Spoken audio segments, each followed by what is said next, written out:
आप देख रहे हैं न्यूज नाउ 24/7 ताज़ा खबरों के लिए हमारे साथ बने रहें। बीकानेर में राज्य स्तरीय किसान सम्मेलन में बोलते हुए राजस्थान के मुख्यमंत्री भजनलाल शर्मा ने कहा, आज इस राज्य स्तरीय किसान सम्मेलन में आप सभी को संबोधित करते हुए मुझे गर्व हो रहा है। किसान किसी भी राज्य और देश की रीढ़ होते हैं। जब किसान समृद्ध होगा तभी हमारा देश भी उन्नति करेगा। अन्न के बिना कोई जीवित नहीं रह सकता, इसीलिए किसान को अन्नदाता कहा जाता है। हमारी सरकार किसानों की बेहतरी के लिए पूरी तरह प्रतिबद्ध है। खेती को लाभकारी बनाने के लिए हम हर संभव प्रयास कर रहे हैं। हमने खेती से जुड़ी विभिन्न योजनाओं को लागू किया है ताकि किसानों को आधुनिक तकनीक, उचित सुविधाएं और आर्थिक सहायता मिल सके। इसके साथ ही हम पशुपालन को भी सशक्त बना रहे हैं। किसानों के पशु स्वास्थ्य का ध्यान रखते हुए हमने मोबाइल वेटरनरी वैन और विशेषज्ञ पशु चिकित्सकों की टीम तैयार की है, जो बीमार पशुओं के इलाज के लिए सीधे किसानों के गांवों तक पहुंचेगी। हमारा लक्ष्य है कि किसानों की हर समस्या का समाधान हो और उनकी आय दोगुनी हो। सरकार आपके साथ है, आपकी हर जरूरत को पूरा करने के लिए तत्पर है। आइए हम मिलकर एक खुशहाल और समृद्ध राजस्थान का निर्माण करें। आज का ये कार्यक्रम किसान भाई बहनों के सम्मान को समर्पित है, इसलिए ये मेरे दिल के बहुत करीब है। और जब मैं किसानों के बीच में जाता हूं तो मुझे बहुत बड़ी प्रसन्नता होती है। हम चाहते हैं कि हमारा किसान, क्योंकि किसान हमारे प्रदेश की, देश की रीढ़ की हड्डी होती है।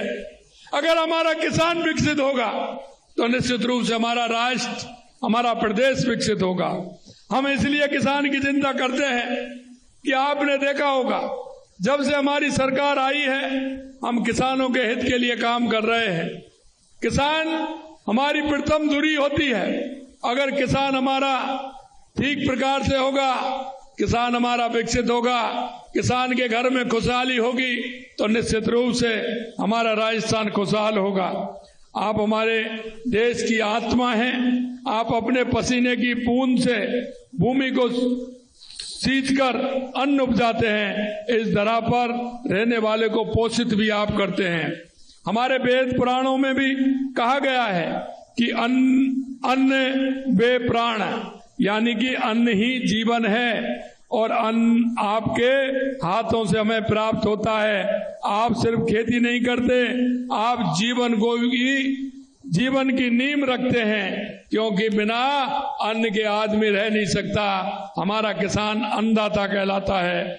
आप मेहनत से ही आज भारत न केवल अपनी खाद्य सुरक्षा सुनिश्चित कर पाया है, बल्कि विश्व में एक अग्रणी कृषि शक्ति के रूप में उभरा है।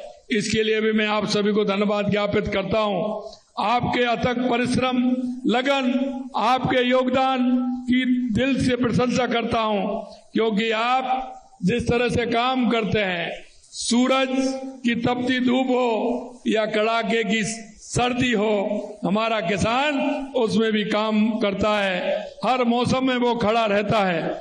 जब लोग अपने घरों में चैन की नींद सोते हैं, तब हमारा किसान खेतों में सिंचाई करता है, रखवाली करता है। और मैं क्या करूं, क्या बताऊं आपको, मैं सारी बातें जानता हूं।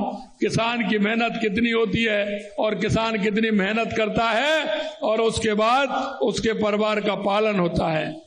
मैं एक किसान की पीड़ा को अच्छी तरह से समझ सकता हूं, क्योंकि जो काम आप करते हैं, मेरे जीवन में वो काम भी मैंने किए हैं।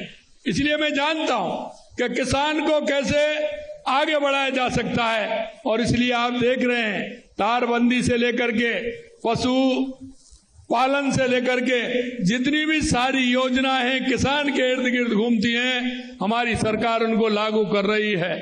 मैं देखता हूं, मैंने पशुपालन के क्षेत्र में मोबाइल जो बहन हैं किसान के पशु के इलाज के लिए, उनको मैंने इसलिए भेजा है क्योंकि किसान का जब पशु बीमार होता है, किसान के पास साधन ले जाने के लिए नहीं होता है। किसान किसी ना किसी के पास जाता है, उस साधन को 500, 1000, 1500 रुपए में करता है और वो नजदीकी अस्पताल में लेकर के जाता है।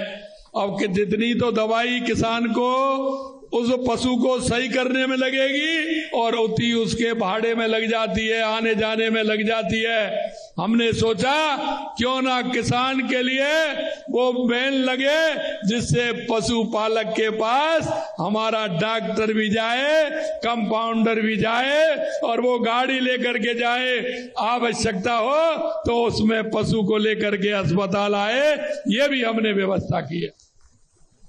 लेकिन इसको कोई नहीं समझ सकता है कि किसान के पास साधन नहीं होता है तो उसे साधन करना पड़ता है। हमने कहा है कि हमारे किसान के जितने भी केस हमारे एसडीएम ऑफिस में चल रहे हैं, हमने एसडीओ को निर्देशित किया है कि जब आप गांव में जाओगे तो हमारे उस गांव के किसानों के जितने मुकदमे चल रहे हैं उनको लेकर के गांव के बीच में जाइए, उनसे बातचीत करिए, बातचीत के माध्यम से उनको निपटाइए, उनको फैसलों को करिए, तुरंत किसान को लाभ मिल जाए।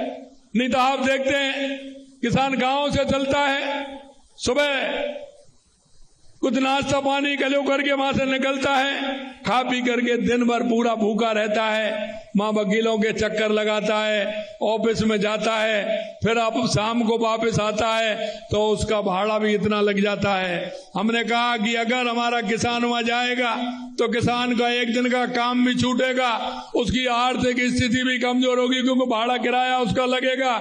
हमने कहा कि एसडीएम उस गांव में जाए, महीने में एक बार कैंप लगाए जिससे हमारे किसान को किसी भी तरह की परेशानी नहीं हो।